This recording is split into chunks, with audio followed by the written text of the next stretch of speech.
Et salut les amis, c'est Okayo, et aujourd'hui on se retrouve pour la suite de Death Game Royale. Donc dans le dernier épisode, nous avions donc participé à la troisième épreuve, bon, forcément comme à chaque fois de force, hein, parce que je vous le rappelle qu'on n'a pas le choix, à une épreuve de... Alors, est-ce qu'on peut vraiment appeler cette culture générale? On va dire que oui. Techniquement, deux équipes s'affrontaient sur un seul thème, l'équipe qui marquait 7 points survivait et l'autre mourait dans d'atroces souffrances. Évidemment. Bon, il est évident que nous avons réussi à gagner ce jeu grâce à Michel, car nous sommes tombés sur un de ses... sur son élément à elle, sur le truc de journalisme, parce que je vous rappelle, Michel est journaliste. Enfin, pas de journalisme, mais plus son rapport avec ce qu'elle fait elle. Bon, bref, du coup, vous avez compris. On a réussi à survivre. L'équipe, point d'interrogation, ou d'exclamation, je crois que c'est interrogation, mais bref, a aussi survécu avec nos anciens collègues, et qui, je suppose que c'est à cause d'eux qu'on se retrouve dans ce bourbier. Et à la fin de l'épisode, Michel nous avait montré, à l'abri des regards des chasseurs, qu'en fait nous étions piégés sur une île. Et que du coup, s'en échapper, ce sera un peu plus compliqué que prévu. Donc on va continuer le chapitre et on va voir ce qui se passe. Du coup, c'est parti. Laissant le mur derrière nous, nous retournons vers le camp. À notre surprise, nous remarquons plusieurs feux de camp lorsque nous nous rapprochons. Chaque équipe s'est réunie autour de l'un d'eux. Henri nous fait signe pour attirer notre attention et nous allons les rejoindre. Qu'est-ce qui se passe? On en avait marre de se geler les fesses, alors nous sommes allés ramasser du bois. Et les chasseurs sont d'accord avec ça? Cristal hausse ses épaules. C'est probablement plus facile de garder un œil sur nous comme ça. En fait, Laura, où est-ce que vous étiez tous les deux? Les gens ont un regard complice avec Michel. Ce n'est pas vraiment à moi de la partager la nouvelle. Mais juste de ne rien leur dire.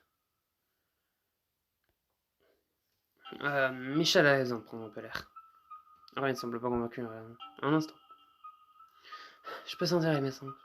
Et là maintenant, ça sent vraiment mauvais. Allez, Laurent, tu ne nous fais pas confiance? Crystal et Henri me dévisagent l'air déçus et même Danny fronce les sourcils. Finalement, je lève les mains pour les rendre. D'accord, c'est bon. Michel, tu veux bien les mettre à l'ordre du jour? Eh bien, ce n'est pas facile à encaisser, alors écoutez-moi bien. Baissant d'un ton, elle partage tout ce qu'elle sait. Une île? Entourée par un mur? Je suis pas vraiment surprise. Il ne laisse rien au hasard. Donc il n'y a pas d'échappatoire?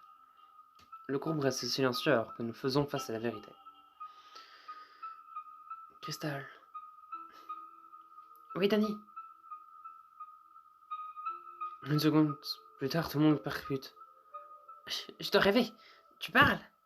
Cristal crie comme une collégienne hystérique. Une voix assez sensuelle aussi. Danny attend que la frénésie se calme avant de poursuivre. Cristal, est-ce que tu es une citoyenne placée? C'est au tour de Cristal de rester sans voix. Quoi? Ta peau, tes cheveux, ta façon d'être. Tout porte à penser que tu es une citoyenne placée. J'en ris presque, jusqu'à voir l'expression sérieuse de Cristal. Cristal, est-ce qu'elle a raison? Oui, c'est vrai. Nous poussons un allaitement de surprise à l'unisson à l'exception de Danny. Mais je ne suis plus l'une d'entre eux. J'ai renoncé à mes privilèges. L'excès, le non-respect pour l'humanité. Je n'en pouvais plus. Je voulais simplement vivre une vie simple, mériter ce que j'ai. Elle devient pâle et la sueur commence à perler sur son front. C'est pour ça que tu es au courant de cette veillée. Tu as déjà regardé, mais de l'autre côté de l'arcan. Et c'est pour ça que tu as été pardonné de tes œuvres. Ta famille a embauché un des bons avocats, n'est-ce pas? On se calme, Henri. La culpabilité prend la place sur le visage d'Henri. Bon, on peut rien y faire. Non, ça va. Je comprends ce que tu ressens. Ça me dévisage, mais je refuse à croiser son regard. Depuis le début, elle est une d'entre eux. Bon, vu que c'est le temps des confessions, il est temps de vous dire que je vous dise la raison pour laquelle je me trouve ici. Je lui envoie un regard rassurant et Michel leur parle de son superviseur. Je suis désolée que ça te soit arrivé, Michel.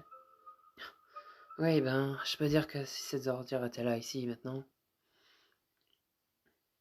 Merci tellement. J'apprécie votre soutien.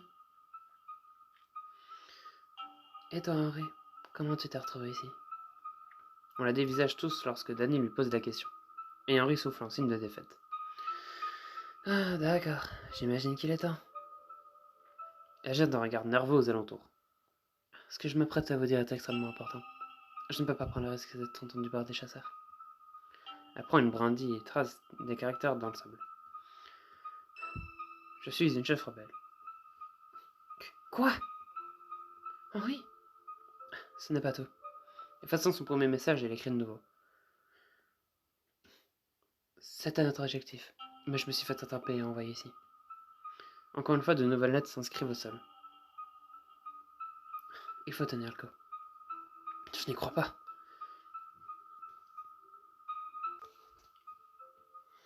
Eh bien, tu ferais mieux, parce que je vais avoir besoin de votre aide.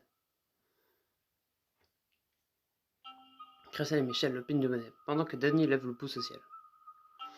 Je savais que tu étais déterminé, mais je n'avais pas réalisé à quel point. Et je n'avais pas réalisé que tu pouvais parler en disant des choses intelligentes. Nous éclatons de rire et même Danny sourit. D'accord, coéquipier. Il se fait tard. Allons nous reposer. Lorsque nous nous séparons, l'ambiance semble quelque peu différente. La promesse de Warfare change beaucoup de choses. En y repensant, tout ce que j'ai vu d'Henri fait maintenant du sens. Les techniques, l'agilité et les messages secrets. Depuis le début, elle se bat depuis son froid intérieur. Alors je me dirige vers mes quartiers et on me tape sur l'épaule. Viens avec moi. J'attends un message. En acquiesçant avec détermination, je la suis en direction de la forêt. Le dodo devra attendre. En usant de son expérience, Henri nous dirige en sécurité, loin des regards des chasseurs.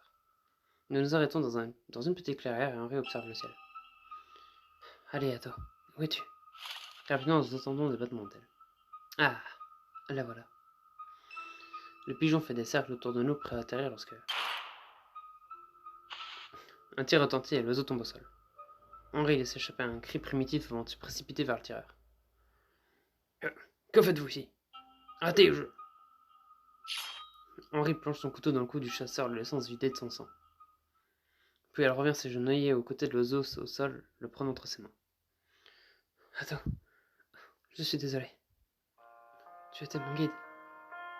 Elle serre les dents lorsque les larmes lui montent aux yeux. Je l'ai jamais vu comme ça.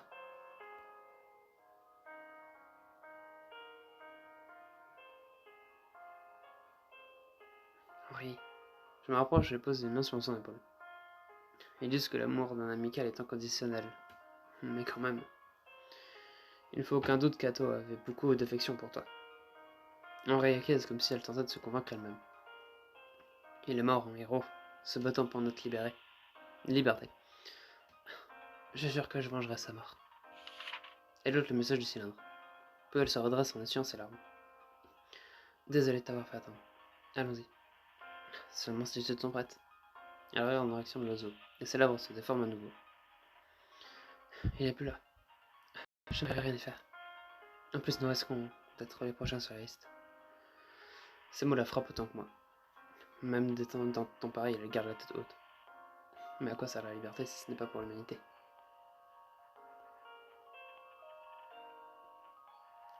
Ouais, on devrait y aller.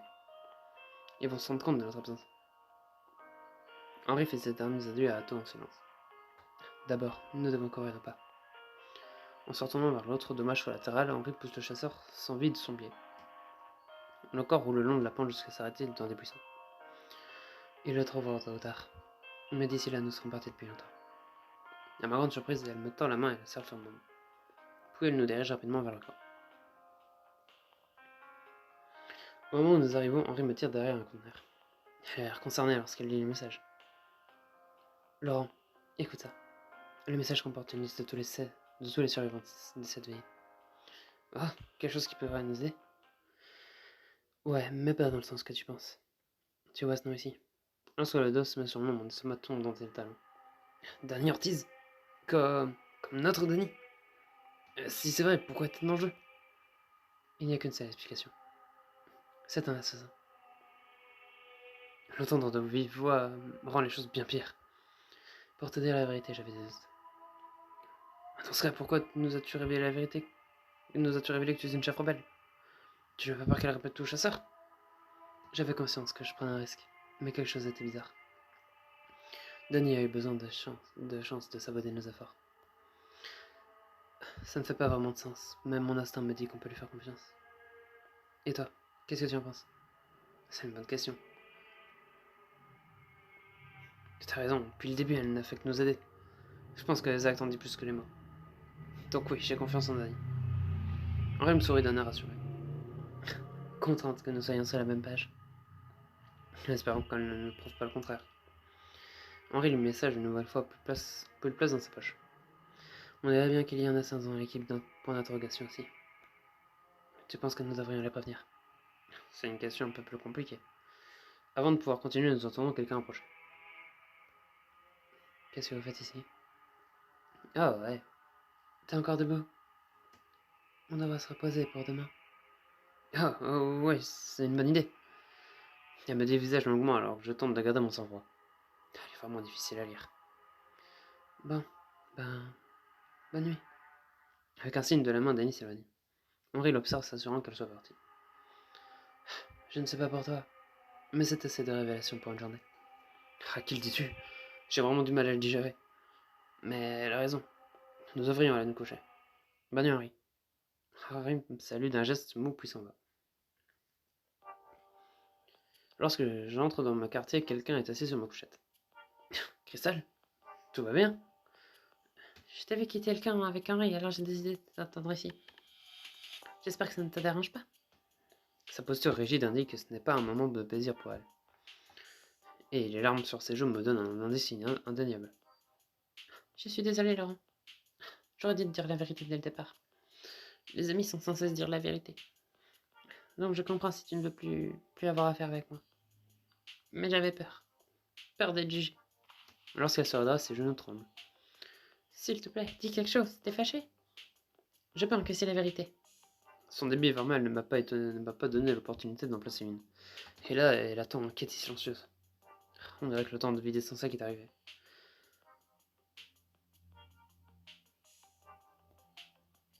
Non, je suis pas fâché.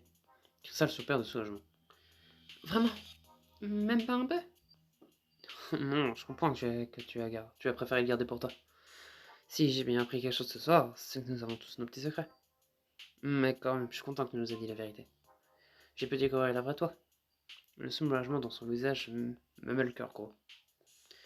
Tu es vraiment très gentil avec moi, Laurent. Ses armes brillent comme des diamants sous le reflet de la lumière tamisée. Certains disent qu'il y a de la beauté dans la tristesse, mais réconforter les autres est la plus belle des choses. Et elle semble en avoir besoin maintenant. Je pose les mains sur ses épaules alors qu'elle sanglote. Et ne pleure pas. Rien n'est encore perdu. Désolée, je ne pleurniche pas comme ça d'habitude. Enfin, je veux pas dire que tu n'as pas le droit de pleurer. Seulement que ce n'est pas nécessaire. Elle soupire en essuyant ses larmes. Tant que tu n'es pas fâché contre moi, c'est tout ce qui compte. Bref, il est tard. Je ne vais pas te laisser te coucher. Bonne nuit, Laurent. Merci pour ta compréhension. Elle force un sourire et sort de la pièce. Le lendemain, je me réveille désorienté. Pas d'alarme de collier, ni de grand discours de son nom. Je vais retrouver rapidement les autres. À l'extérieur. Que se passe-t-il? J'ai dû manquer l'alarme. Le jeu suivant a déjà commencé. Ils appellent 2 équipes à la fois. Mais une seule équipe ne revient. Ils sont tous morts, n'est-ce pas? J'imagine. Regardez, ils reviennent. Je me tourne pour découvrir la chasseur accompagner une équipe. Leur regard vite traduit leur profond traumatisme. Félicitations à nos nouveaux vainqueurs. Et ensuite au tour de l'équipe 0. Et l'équipe point d'interrogation. Voilà, c'est à nous. Allons-y. Donc, nous enfonçons, c'était Walter. Hors de mon chemin minable. Immédiatement, Seth se fraye un chemin. Walter le suit de près et m'envoie un clin d'œil. Quel meilleur gagnant. J'espère que tu es bien réveillé, Laurent. Les chasseurs se mettent ensuite à nous escorter vers la forêt. Quelles sont les règles de ce jeu? Est-ce qu'on va s'en sortir vivant? Alors ça, c'est la question à laquelle nous allons répondre dans le prochain épisode. Alors le but, forcément, on va s'en douter, quoi. Vous vous en doutez qu'on va s'en sortir. Mais c'est intriguant du coup, parce que là on tombe à deux personnages, enfin face à l'équipe de deux personnages qui, entre guillemets, nous ont amenés dans ce jeu. Parce que, je vous le rappelle au début, on était accusés de détournement de fonds, et Seth et Walter étaient protégés à la base, parce que leur vie était en danger justement à cause de nous, et patati et patata. Mais du coup là on se retrouve face à eux. Et donc, est-ce que l'épreuve va se passer et à la fin ils vont juste mourir? Ou alors est-ce qu'ils vont faire semblant de mourir parce que peut-être que eux aussi font partie de la haute société, mais qu'en fait, trop de révélations qui nous attendent. Mais bref, en tout cas, on a appris que, que Danny était une assassin, c'est génial, que Henry était une rebelle, et que des secours sont censés arriver, et que Crystal était une citoyenne haute classée. Et que donc c'est pour ça qu'elle en savait autant sur le jeu. Et surtout le fait qu'elle aurait pu partir si elle le voulait, sauf qu'elle a changé, elle a décidé de changer pour parce qu'elle en avait marre. Et du coup, bah on va s'attarder du coup sur le. Non, on va pas s'attarder du coup, mais on s'attardera sur le cas du prochain jeu qui nous attend, le 4ème jeu des 7 veillées, dans le prochain épisode, face à la fameuse équipe en interrogation. En tout cas, d'ici là, j'espère que cet épisode vous aura plu. Si jamais c'est le cas, n'hésitez pas à vous abonner à la chaîne et à lâcher un like. C'était Okayo. Allez, salut!